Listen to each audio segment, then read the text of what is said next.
you know how you have a nonprofit and you're doing a golf tournament to benefit?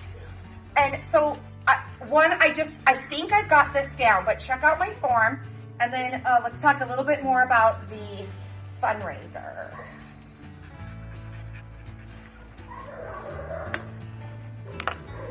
Yeah, the tournament's June 9th, Friday, June 9th at Patty Jewett.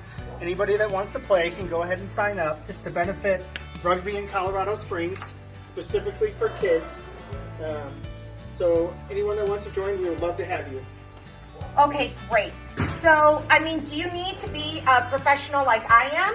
Like, what if somebody can't do this? What if somebody doesn't have these moves? It's a completely social tournament, so Okay. while professionals like yourself are welcome, Okay. those that haven't played are welcome to come as well.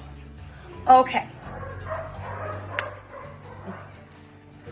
All right, and I suppose that they could just read above or below to get more information if they need it.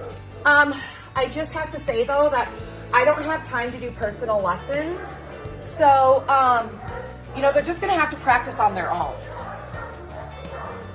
And if someone doesn't want to play, we also have sponsorship opportunities, so we can sponsor a hole. If you're interested in that, please just reach out to us directly at coloradokdr@gmail.com. I nailed it. These aren't the type of balls I'm used to taking out around here.